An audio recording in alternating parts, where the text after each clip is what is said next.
What's up, guys? It's Bobby Buckets, and I'm finally back for a new video. I know it's been a while, channel's been dead, but NBA 2K23 is coming out soon, so you know I have to make a return. So I'll be going through the top 3 biggest changes in NBA 2K23 when it comes to the gameplay. Recently, 2K just came out with the courtside report and talking about the new things in the game. So I'm gonna jump into it. I'm gonna just briefly go over, the top 3 things that I think are important to know about the game.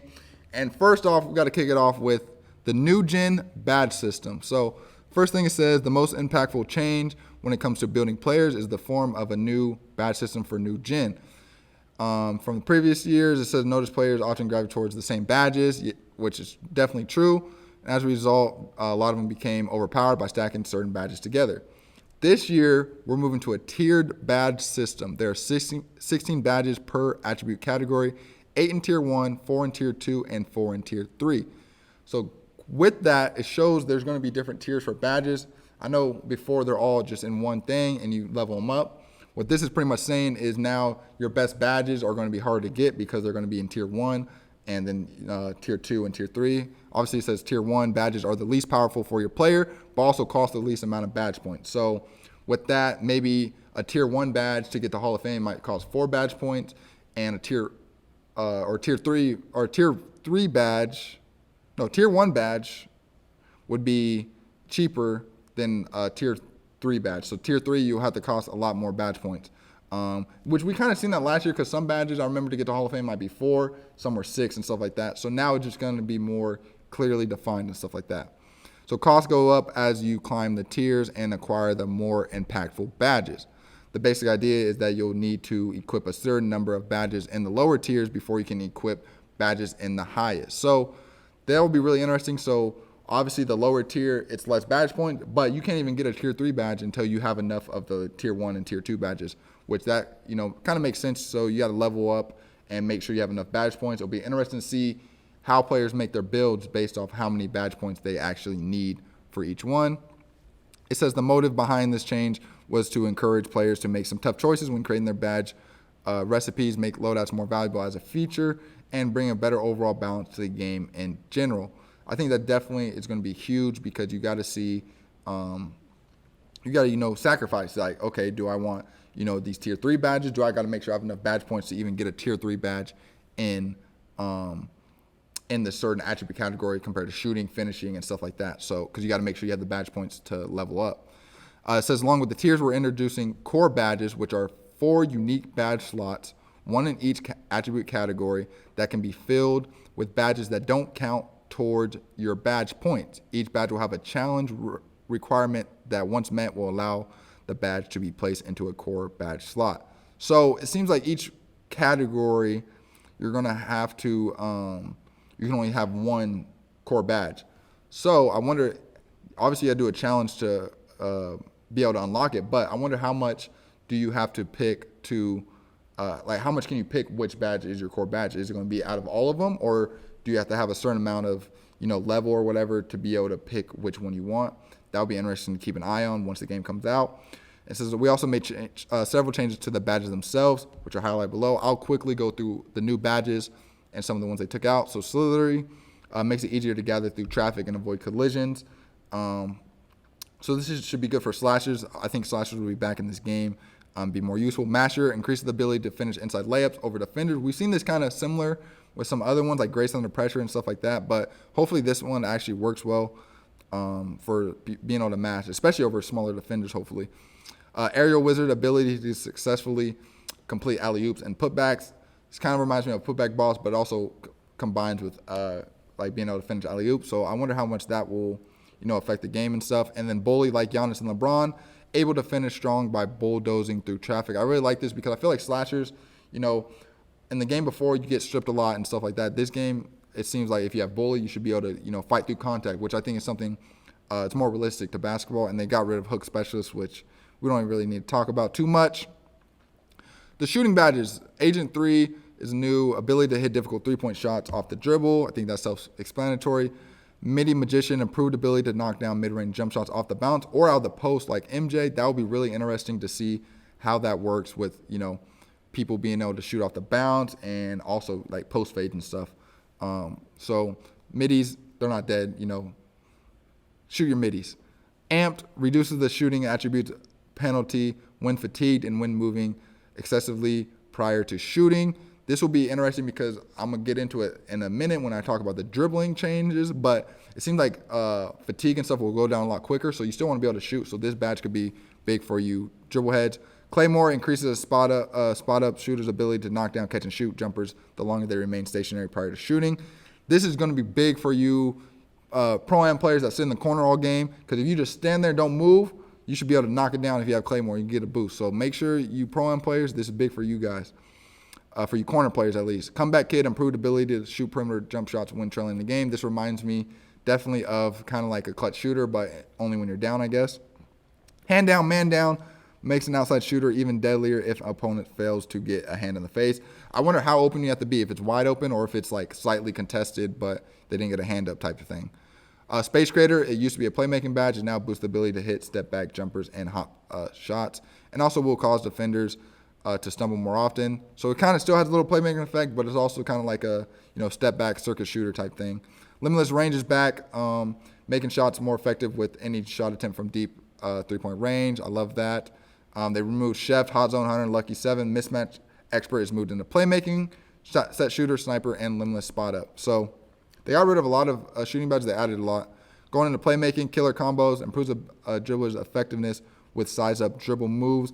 Basically a combination of last year's quick chain and tight handles badge. Clamp Breaker helps ball handlers win more one-on-one body bump confrontations, the counter to clamp. So this will be interesting because the defense, it seems like you're going to be able to get a lot of bump animation stuff, so this might help with that. Vice Grip improved ball security immediately after securing a rebound, catch, or picking up the ball. Great badge for bigs. I think that would be really big for offensive rebounds, being able to get in and just go back up without getting stripped. And then Mismatch Expert, like I said, it used to be a shooting badge. This badge now helps smaller guards break down taller defenders when mismatched one-on-one. So if you get a taller defender on you, instead of being able to just shoot over them and get like no contest, now the Mismatch Expert pretty much makes you get like ankle breakers probably and break down defenders and go by them, which I think is more realistic because it's still hard to shoot over people. You shouldn't just be able to shoot over someone that plays good defense. So you actually got to make them work. And the removed one is Bullet Passer, which Mike Wynn put out a tweet saying that Bullet Passer is gone, but pass accuracy pretty much counts for Bullet Passer. The higher pass accuracy, the faster your passes will be. Downhill gone, glue hands, and stop and go, all gone. And the last part, the defensive is Anchor, crucial badge for the last line of defense bigs, improves ability to block and contest shots in the paint.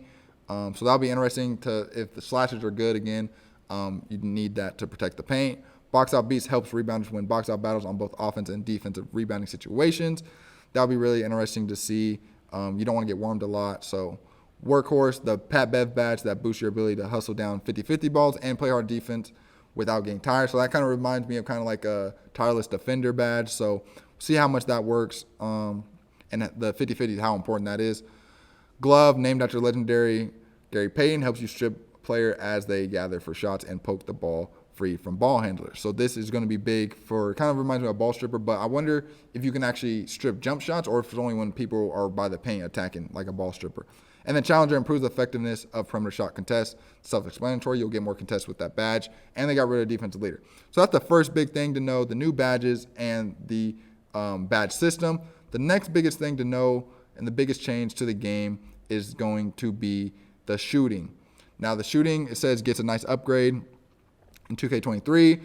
2K22, it says it was allotted by the coverage. If you get an open look, you could balance out poor ratings and inaccurate timing, which I think that was a big deal because a lot of whites went in just because you're open. This year, we wanted a more authentic shooting model that captures the essence of a great NBA shooter's capabilities. The first major change is the addition of shooting attributes. So the inception of signature jump shots in 2K basketball animations have been more or less aesthetic, but functionally the same. This year, each signature jump shot has unique shooting stats that help determine its effectiveness. So Mike Wayne also put out a chart. It shows the player shots, and it's kind of had a rating for each one, and also the 3-point rating that you needed to be able to get that jump shot. So example, Steph Curry, you need to be a guard. I think it was like under 6'5", and you had to have a 96 3-ball. So now a lot more shots based on your 3-ball rating and stuff like that, and you got to pick what you want. So example, shot speed, how quick the shot gets to its ideal release point. Release height, how high the shot is released. Defensive immunity, how effective the shot is against defensive contests. And timing impact, adjust shot windows to reward good timing at the cost of an increased penalty for bad timing. So each shot has a rating for these different things. So like a Steph Curry shot, could be faster, could be slower than other shots. It might have a higher release height, but like also how effective the shot is against defensive contests. So a Steph Curry jump shot, might not get contested as much as, say, maybe like a Ja Morant shot. So that could be something that you have to think about when picking your shot. Now, are you going to shoot open with a shot, or are you going to shoot more contested? And then the timing impact, adjust shot windows to reward good timing. So like maybe, there's a shot that has a really good, if you time it right, you'll green a lot, but if you don't time it right, the whites don't make it. There's other shots that probably have harder to green, but the whites go in. So that's kind of a big deal to know about what kind of shots you want to use, and also kind of going in to the next part. They're also adding a huge number of shot animations to choose from, over double the amount from the previous 2K versions, and also for my player shot animation will be gated by shooting rating. So like I said, Curry shot, you need a 96 3 ball. Another different shot, you might need an 83 ball. So if you want a certain shot, you got to make sure you can build your player to have the certain level, the rating that you need for the jump shot you want. So I think this will bring a big difference to the different type of shots that people use, because there's so many different variables and what you might need in order to shoot. And the third biggest change in NBA 2K23 is going to be the dribbling. And we'll get into it right here. Dribbling in NBA 2K has taken off its life of its own, has become a sort of game within the game. Ball handlers are going to enjoy comboing up in NBA 2K23 as the new gesture combos give you even more options for your arsenal. Switchback gestures will now perform dedicated signature double cross and hesitation crossover combo moves that you can assign as part of the moving crossover signature package, which has grown from 15 options to 28. So now there's a lot more dribble animations, and now depending on the different way you combo your right stick and stuff, you'll get different dribble animations. Now it says you can change your player's normal signature size up by rocking the pro stick back and forth.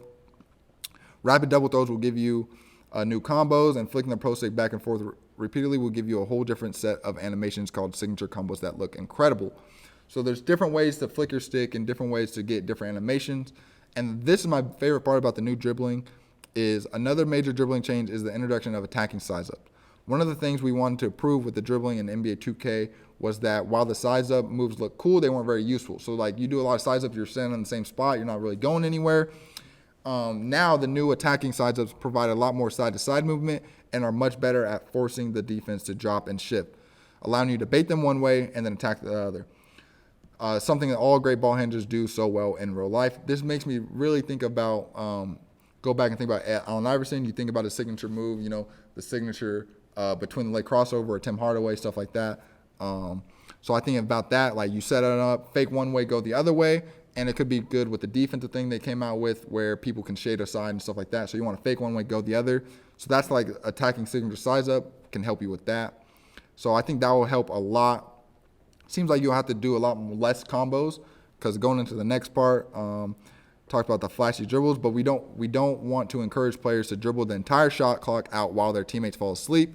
Energy will deplete much quicker when spamming too many moves together. So it's important to be efficient and not play with your food too long. So you don't want to just spam a bunch of dribble moves. You want to be real precise with the moves you want to do, and kind of, sometimes it's good to do one move and go and all that type. So you don't want to dribble because you're going to lose your energy. So that'll be really interesting to see how that works. And with that, they added a new feature to prevent over dribbling is the concept of adrenaline boost. There are 3 available boosts per player per possession. So if you see in this video right here, Lonzo Ball, there's these 3 little bars you can see under the stamina. So you have 3 of those, pretty much a speed boost. As you see, it says boosts are consumed every time you perform a hard go or explosive sprint launch. So it seems like you have like 3 speed boosts in a possession. Once they're gone, your speed and acceleration will decrease for the remainder of the possession. As with dribble combos, it's important to play smart basketball and be efficient with your movement rather than zigzagging back and forth, trying to get around defense.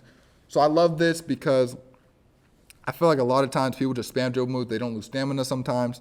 So now you got a speed boost at the right time and know when to use them. because then eventually, you know, people can probably be able to tell when you use your speed boost. You have 3, now they know you can't speed boost for the rest of the possession.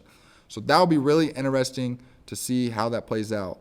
But that's going to be it for this video. Make sure you guys subscribe to the channel and like this video. I'll be bringing a lot more NBA 2K23 content to my channel. And, you know, I'll go through all the news that comes out and just the different, you know, a lot of different things are coming to the game. And I think it'll be fun to see how they play out. But that's it for this video. And I hope to see you guys in the next one.